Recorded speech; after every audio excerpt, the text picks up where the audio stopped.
女同事天天蹭我车，我改坐地铁上班。3天后，我接到了派出所的电话。张明，你今天怎么没开车？小李站在我工位旁边，语气里带着一丝不满。车坏了，在修。我低着头继续敲键盘，不敢看他的眼睛。那明天呢？后天呢？他追问道。我没想到3天后我会接到派出所的电话，更没想到事情会发展到那种地步。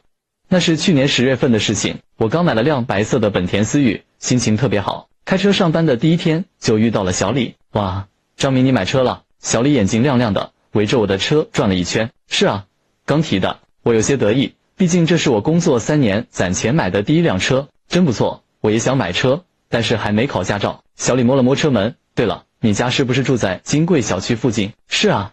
怎么了？我住在那附近的银杏花园，咱们挺顺路的。小李笑着说，以后能不能搭个便车？我当时觉得举手之劳，就答应了。当然可以，反正顺路。第一次载小李，他表现得很客气，上车前还问我方不方便，路上也很安静，下车时还说了谢谢，让我觉得这个同事挺有礼貌的。可是好景不长，第2次、第3次、第4次，小李渐渐把我的车当成了他的专属座驾。每天早上他都会在楼下等我，看到我的车就直接上来，从最初的客气询问变成了理所当然的安排。张明，明天早上还是8点半吧，我有个重要会议不能迟到。张明，今天下班能不能送我去趟超市？就在路边，很近的。张明，我朋友说你这车挺不错的，改天能不能让我朋友也坐坐？我开始意识到，这个顺路的便车正在慢慢绑架我的生活。小李的要求越来越多。有一天早上，我在楼下等了他20分钟，他姗姗来迟，上车后还在化妆。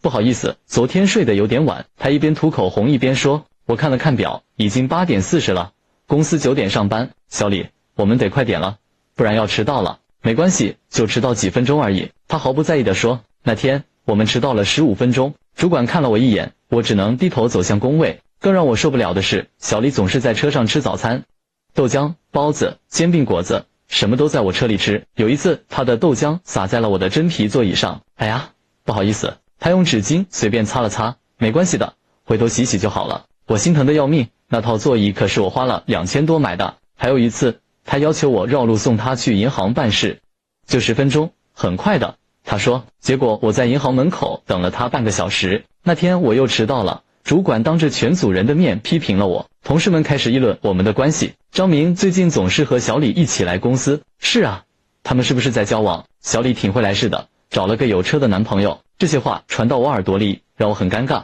我和小李只是普通同事关系，但现在搞得好像我们有什么暧昧关系一样。最让我受不了的是，小李从来不主动提过油费的事情。我开车送了他2个多月，油费、过路费、停车费全是我出。他偶尔说句改天请你吃饭，但从来没有兑现过。有一次我试探性地说，最近油价涨了不少，他立刻接话，是啊，还好我不用开车，省钱。我当时就无语了。事情的转折点发生在一个周3的早上。那天我在楼下等小李，从8点半等到9点，他下楼的时候还在讲电话。好，我马上过去。他挂了电话对我说，张明，今天能不能先送我去趟世贸广场？我朋友有急事找我，可是我们上班要迟到了。我提醒他，就一会儿，很快的。他已经坐进了副驾驶。我无奈地发动了车子。世贸广场在城市的另一头，完全不顺路，路上堵车，我们在那里耽误了40分钟。等我把他送到地方，已经9点40了。那我先去找朋友了，你自己去公司吧。他下车后头也不回地走了。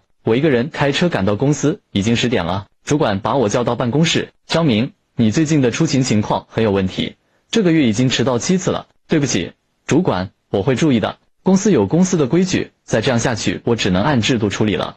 走出主管办公室，我心情糟糕透了。工作3年，我一直是个守时的人，从来没有因为个人原因影响过工作。现在因为在小李，我的职业形象都受到了影响。那天晚上，我躺在床上想了很久，我想直接跟小李说不能再载他了，但又觉得太直接会伤和气，毕竟是同事，低头不见抬头见。突然，我想到了一个办法，如果我不开车上班，改坐地铁，不就自然避开了他的要求吗？这样既不用直接拒绝他，也不会显得我小气。想到这里，我心情轻松了很多。地铁虽然挤一点，但至少时间可控，不会再迟到了。第2天早上，我把车停在小区里，直接去坐地铁。第1天坐地铁，感觉还挺新鲜，虽然人多一点，但准时到了公司。上午10点多，小李走到我工位旁边，张明，你今天怎么没开车？他的语气里带着疑惑。车坏了，昨天晚上突然打不着火，我继续盯着电脑屏幕，尽量表现得自然。那你怎么上班的？坐地铁啊，其实还挺方便的。什么时候能修好？他继续问。不太清楚，修理师傅说要检查一下。我支吾着说。小李若有所思的点点头，回到了自己的工位。第一天就这样过去了。第二天，我继续坐地铁上班。小李又来问我车的情况，还在修吗？他的语气有些急躁。师傅说可能是电路问题，比较复杂。我编着理由。那大概什么时候能好？不好说，可能还要几天吧。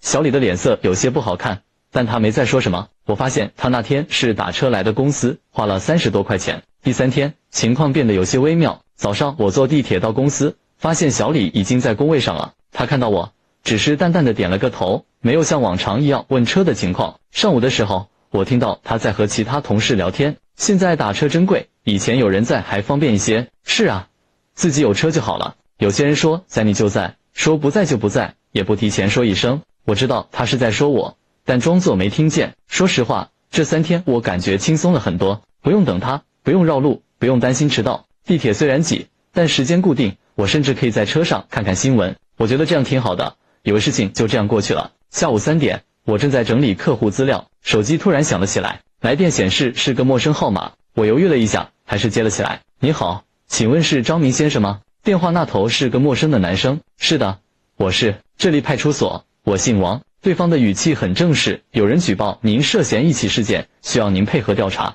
我的心跳突然加快了。什么事件？我没做什么违法的事情啊。具体情况请您到派出所详细说明。王警官说，请您尽快过来。可是我想问清楚到底是什么事，到了再说，请您带上身份证。电话挂断了。我坐在工位上，大脑一片空白。派出所举报我涉嫌什么事件？我努力回想最近有没有做过什么不合适的事情。超速没有，我开车一向小心，违停也没有，我都是停在正规停车位，和别人发生冲突更没有。我性格温和，从不和人争吵。那会是什么事情呢？同事们都在忙自己的工作，没人注意到我的异常。我请了个假，告诉主管有急事要处理。